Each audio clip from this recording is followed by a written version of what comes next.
is that just throwing you off the Bullshit, scent yeah. or whatever? But in a recent tweet, a developer at Rocksteady said, "Hey, can't wait to show you what we've been working on. Spoilers, it's not Superman," which is like, damn it, I really wanted a Superman If they video did game. if they were successful making a Superman game, they'd be the first in history. What else do you think they could be working on? So they're at WB Studio, so they're definitely working on a WB property. That's what I'm saying. Is it something we know, or it's not a whole new product? No, it would definitely be a no Like because a of how good they superhero did with game. Batman. Can't be Batman because unless it was Batman Beyond. I think that would be dope. that would be That would be really cool, wouldn't it? Like they would be so good at that, and like Batman Beyond to me there is was so some good villains in Batman Beyond. There really was. Good. That show was awesome. And I don't think a lot of people know about that world enough that like they could take a lot of liberties with it in a video game. There's so many good bad guys. Like honestly, some of the top bad guys are in Batman Beyond. Another WB property would be Harry Potter, like Harry Potter video game, which I'd be into. Yeah. I'd play some Harry Potter. I you know what I mean? Especially like open world. Yeah. Kind of do what you want. And Rocksteady's a British studio, so, and Harry Potter takes place in some form of Britain, I guess. So I think that would be a super, super interesting game. I'm trying to think of what else we might see tonight. Is Metroid. there any? Yes, so there's a lot of rumors about that because Nintendo is not really up for any major awards this year. Mario Party. Yeah, and with Smash Brothers Tennis coming out tomorrow, it. it's not eligible. I guess, is it going to be eligible next year then, Smash Brothers? Smash Brothers not eligible, yeah. Yeah, so that's kind of interesting, right? So and like last year, they were the talk of the show because both Mario Galaxy and Zelda were up for Game of the Year. That was last year. I was about to say Nintendo Labo. No, not Nintendo Labo. I don't think that's going to win. No, I will be. But so I think that's pretty interesting, right? Like, and so maybe you're right. Maybe they kind of take the opportunity to take the stage and say, "Hey, guess what?" Show, especially when you show gameplay. I mean, that thing. So the rumor that Buddy gave us, God rest his soul, that Buddy gave us was about they would potentially release a remastered Metroid Prime trilogy for Switch. I would love that. Me too. I've been looking for emulators for that game, and I feel like I've downloaded 15 viruses in order to get it. I'm going to tell you something. Never played them. That's why I would be really super pumped about it. Second one's good. Third one's first and second one are fantastic, especially the first one. Do you think it's going to age well? Do you think the mechanics of it are going to play well still? Because that's what always happens in remasters. You're like, oh, this is great, but then you're like, we've come a long way, dude. Like the controls were 2 joysticks and everything. I mean, it was GameCube. Yeah. So, and they can always maybe put some tweaks into it. Well, I think that people who didn't play the original on GameCube and get into it and really into it will love it as much. Probably not, but it is really, really good game. The bosses are great. You didn't feel lost, but it's very large open world. Yeah. Okay. I'm in. I would get hyped about that. Would they then follow that up with Metroid Prime 4 announcement? Well, they already had the announcement. What would they trailer? Like, what you would need is actual gameplay. Like, you need... Like, they've shown us a teaser, but that was nothing. An appetizer. All right, Wyatt, I want you to go through the major categories here for the Game Awards. I will capture our predictions here. I want to say what we think will win and what we hope will win for each of these. So, I'm going to start... with... Boop. Now, there's like a lot of awards, by the way, very unique ones and everything, but we're going to start with the big one. Best Narrative. Best Narrative. What are my options? Detroit Become Human. Didn't play it. Heard it was great. God of War. Amazing. Life is Strange, which is always solid. Spider-Man and Red Dead. Ooh, that's tough. Do you feel like this is one that could go... You know how like in Oscars you can tell what's going to win Best Picture by what wins, I think, Best Screenplay? Typically? I don't think it works like that. Yeah. I mean, it can, but like, for example, this Detroit Become Human really kind of wowed a lot of people. But so does Life is Strange. I will say what I'm going to say like hope will win. So narrative. What I hope will win is God of War. What I think will win is Detroit. Yeah, I think that's what I would agree with you on that one. You're with me? Yeah. Okay.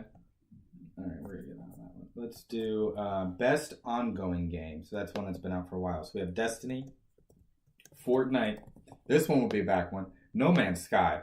For those of you guys who didn't know about No Man's Sky, it took a big dump when it came out. Mm-hmm. But they've really put a lot into it. They really reinvented it, and it's actually, I haven't played it, but it's surprising. It looks pretty fun. No, we don't have time this show, but next show we're going to talk about Fallout 76. Overwatch made a bunch of changes recently. I mean, they've added like 4 or 5 new characters in the last like 4 or 5 months. I should get back to that. Have you played it recently? Not recently. I kind of want to get back to that. Tom Clancy's Rainbow Six Siege, which is always... Huge community, man. Yeah, he always there. Huge. It's a pro, like it's played pro, so is Overwatch.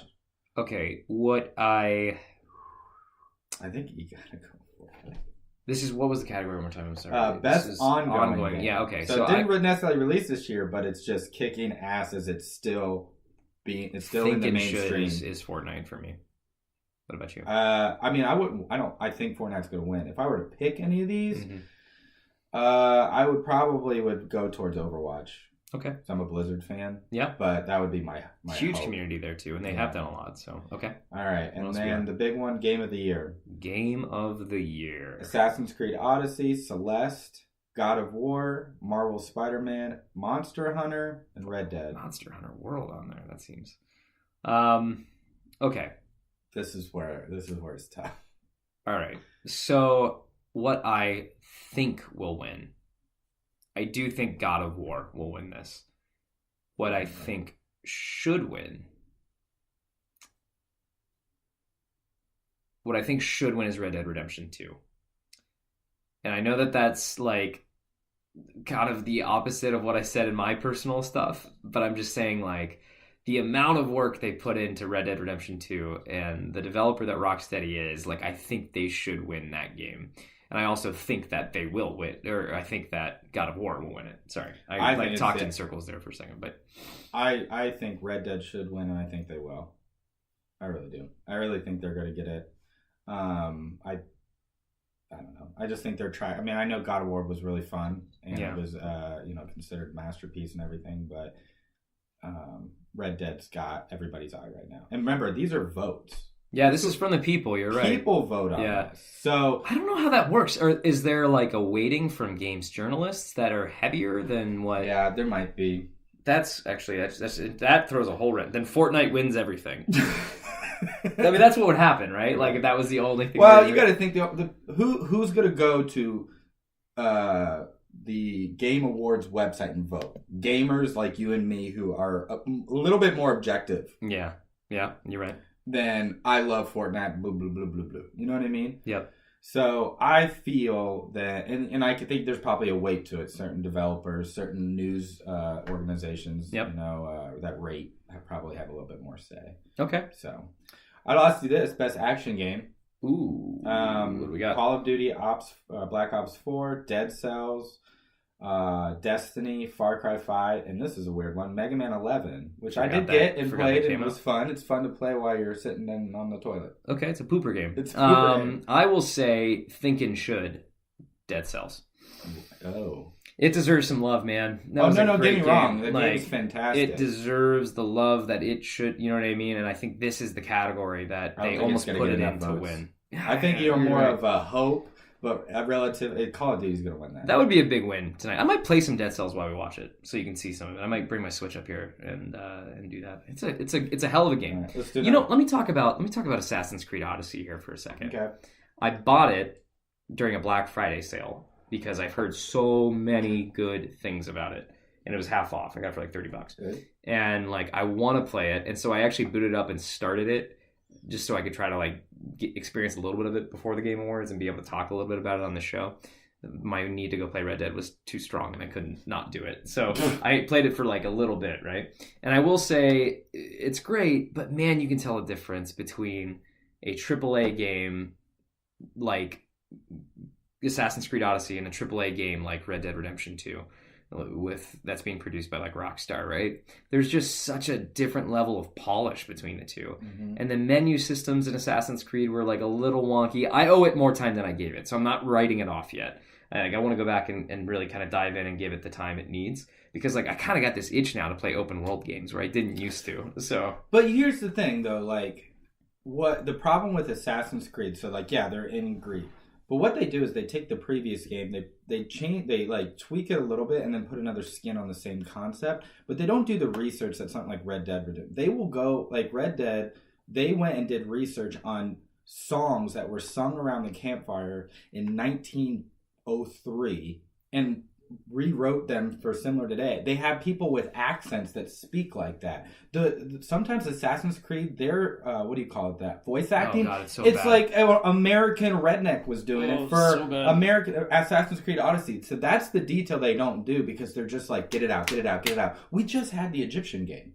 Yep. We just had that one not too long ago, and Red Dead Redemption hasn't been out for several years because they've working on Grand Theft Auto 5, and then they got this one. It's like I know I love when you come out with these great games, but this is why Red Dead beat 2. This is why. Straight to the point. Totally agree.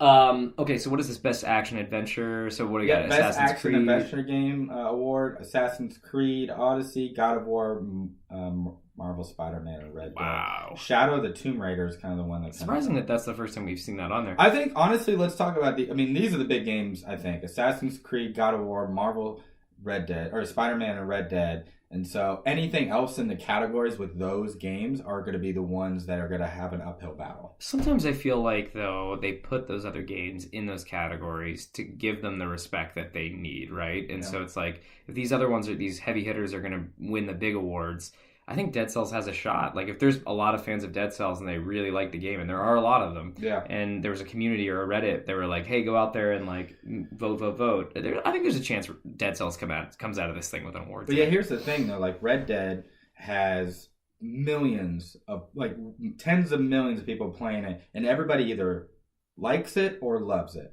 There's a lot less people playing Dead Cells, but everybody loves it. True. Everybody loves that game or enjoys playing it way more than the maybes of Red Dead. Yep. But there's just a very big following to Red Dead. Yep. You're absolutely right. Okay. So I think we're going to wrap up here. Do you want to do a quick post-Game Awards tag on to this episode? You got the time tonight, or do you just want to do it next week? I don't care. Yeah, okay. So we might... It's one of those off-the-air discussions. Yeah. We like to let you see how the sausage gets made here on the Hold On To Your Butts podcast. Ladies and gentlemen, if you're just joining us, this has been the Hold On To Your Butts episode 33. It might be 32. I might have fucked that up. 32 or 33. And we talked about the 2018 Games of the Year. What we think. There's plenty more to talk about as we review the 2018 games a bit more over the next couple of episodes here as we close out the year. Expect a new episode from us every week. You can catch us here on Facebook, on podcast services around the globe. Make sure to like us, share it around. And if you have any questions or want to be part of the show, feel free to drop us a question here on Facebook or reach out to us at geeks@hotyb.co. I gotta check that because we got a new website. Yeah, because it's guys, this is a dumpster fire, okay? And let me tell you what, we're going to get the facts just double straight. Wave and walk away. Just double wave. Okay, bye. Bye! We'll see you later. Okay.